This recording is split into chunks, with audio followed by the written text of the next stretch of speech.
So moving on, I've got a quadratic function, and I would really like to find its intercepts. The y-intercept, remember, is generally quite straightforward. The y-intercept is just plug in x equals 0 and see what happens. The x-intercept is make y equals 0 and find what values of x get you there, and that's a bit more work. Okay. So the book presents us with some complicated formulas here. First of all, they're introducing something called the discriminant. So we have our general parabola, which I'll just copy up to the top here. Y equals ax squared plus bx plus c. If I compute b squared minus 4ac, this is called the discriminant. Whoops, discriminant. Sorry, my handwriting's not very good, but here it is, discriminant, yay. If that's positive, there are two x-intercepts.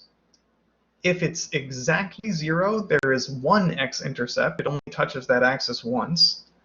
And if it's negative, there are no x-intercepts. It never touches the x-axis.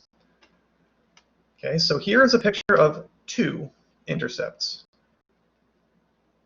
Two of them, here and here. This happens when the discriminant is positive, b squared minus 4ac.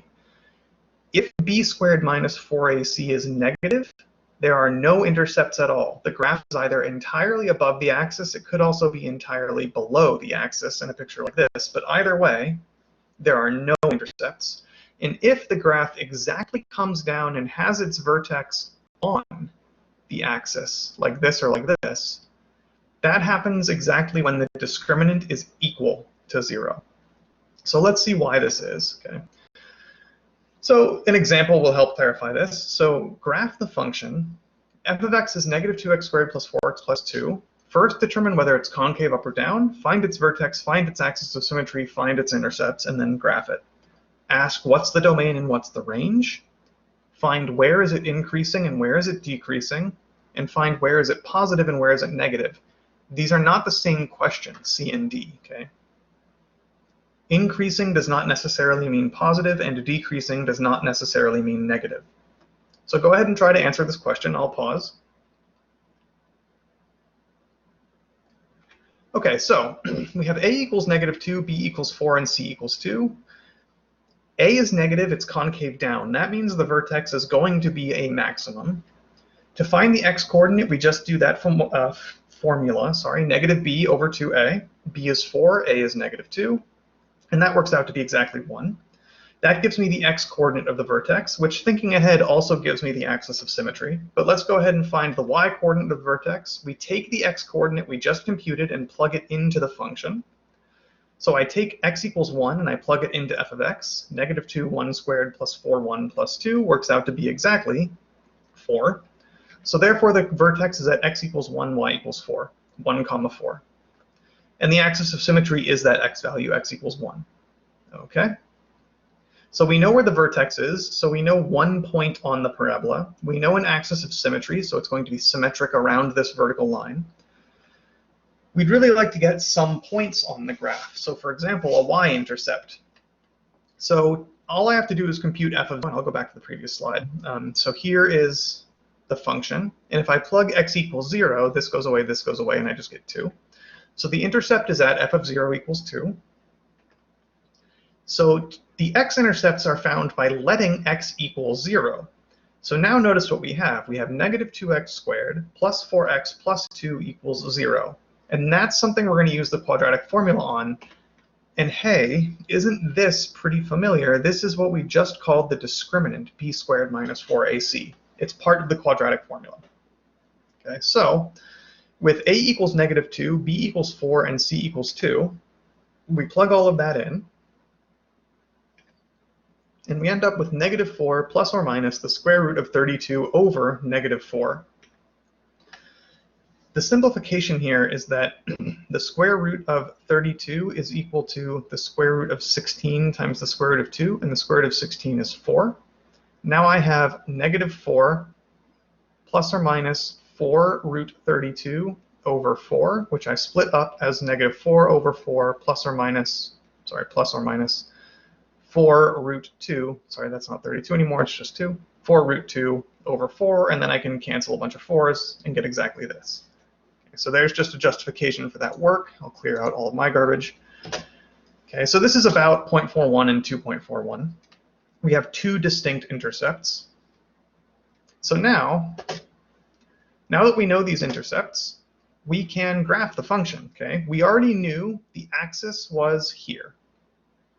We know the vertex is here. We know this line, x equals 1, is the axis of symmetry. We computed 0, 2 to be the y-intercept, negative 0.41 and 2.41, comma 0 to be the x-intercepts.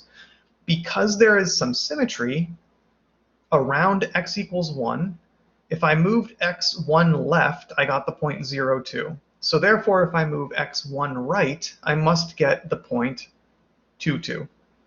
Okay. So using symmetry, for example, so let me just copy the function again. Y was negative 2x squared plus 3x, was it? Let me just check. 4x plus 2 plus 4x, oops, sorry, plus 4x plus 2. So for example, if I let x equal 3, I'll get y is equal to negative 2 times 3 squared plus 4 times 3 plus 2. This is going to be negative 2 times 9, which is negative 18, plus 4 times 3, which is 12. And negative 18 plus 12 is negative 6, plus 2 gives me a negative 4. So over here, come on. Sorry, I'm having some issues with my tablet pen today. There. So if I let x equal 3, we know that y should equal negative 4. So using symmetry around x equals 1, that's my axis of symmetry, x equals 3 represented 2 right from the axis. So I should get the same height of negative 4 if I move to left from the axis. If the axis is at x equals 1, what x value represents 2 units to the left? Negative 1. So just using symmetry, I know that if 3 gives me a height of negative 4, then so does negative 1. Okay. We were also asked find the domain and range. The domain for a parabola is always all real numbers. But look at the graph. Let me clear out my pen marks, it'll become clearer. If you look at the graph to find the range, what y values do I get out? Now, since this is an a concave downward opening parabola, it has a maximum value of y equals 4 at this vertex. So what do I get out? Nothing bigger than 4. Everything less than it. The y values keep going down and down and down. But I can never get out anything bigger than 4. Your vertex for a concave down parabola gives you a maximum on the range. Your vertex on a concave up parabola gives you a minimum on the range. Okay. We were also asked, where is this function increasing? Increasing just means the graph is going up. And notice that the graph goes up, up, up, up, up, up, up until it hits this maximum. So all real numbers up to and including 1, the graph is increasing. Notice even though the graph itself goes from negative to positive here to here, it's increasing regardless. And where is the graph decreasing? From this point onward, it's just going to keep going down. Okay. The final part of the question was, where is the function positive and negative? So let me clear out my pen marks and try to answer the question, where is the function positive and where is the function negative? Well, the function is positive where it's above the axis and negative where it's below. So it's above the axis exactly from here to here. That is from negative 0.41. Really, it was negative 1 plus root 2. Sorry, it was root 2. It was 1 minus root 2. And it then goes up to 2.41, which was 1 plus root 2. And it's negative outside of that. So all real numbers up to that first intercept, but also everything past the second intercept. Okay, let's do another example. Here is another parabola. Graph it. by determining whether it's concave up or down, finding the vertex, find the axis of symmetry, find all the intercepts, ask what's the domain and range, where is it increasing, where is it decreasing, where is it positive, where is it negative. So try to go through all the same steps, exactly what's listed here. Is it concave up or down? Find the vertex, find the axis of symmetry, find the y-intercept, find any x-intercepts if they exist, maybe they don't. Find the domain and range, determine where it's increasing and decreasing, and where it's positive and negative. So I'll pause while you work through that.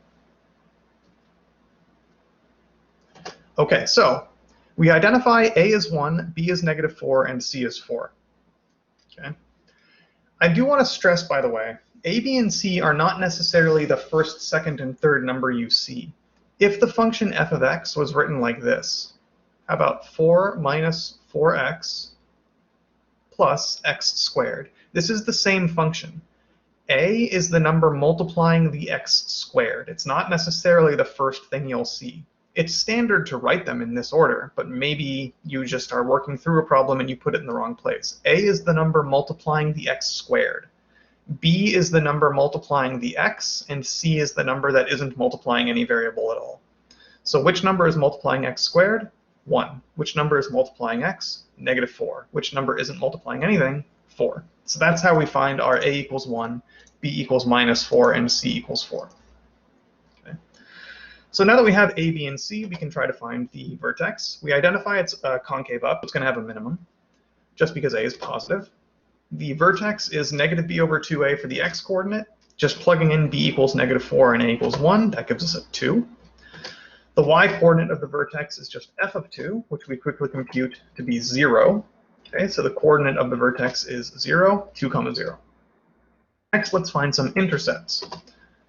Oh, sorry, the axis of symmetry is just x equals 2. The vertex, remember, always gives you the x-coordinate of the axis of symmetry. So to find the y-intercept, we just compute f of 0, and we would get out 4. Notice that the vertex is exactly on the x-axis. That's going to make it the only x-intercept. You could also find this if you compute the discriminant, sorry, b squared minus 4ac, you'll get out exactly 0. And remember, that corresponds to there being just one x-intercept. And it will happen at the vertex. Okay. So we already had the point 0, 4, because we found the y-intercept. We know the axis of symmetry is x equals 2. So notice that this is 2 left. So if I move 2 right, I should be at the same height.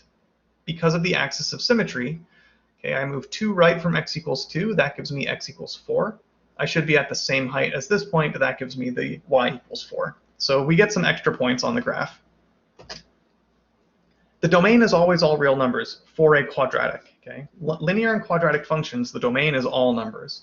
Later on, we will be working with functions that have restrictions on their domain, so it's not a pointless question. It's just kind of pointless right now.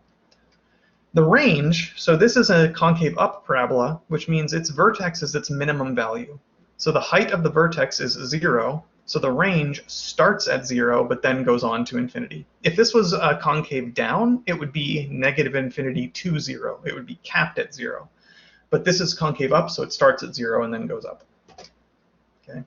It's decreasing to the left of the vertex and then increasing to the right of the vertex. And it's positive everywhere except the vertex itself. This is an issue of terminology. At the vertex, it is 0, so it's not positive. Positive means bigger than 0. So where is f of x bigger than 0? Everywhere except the vertex. It's never negative. The graph is never below 0. Okay, so we'll split this video here and then come back to finish off with another example.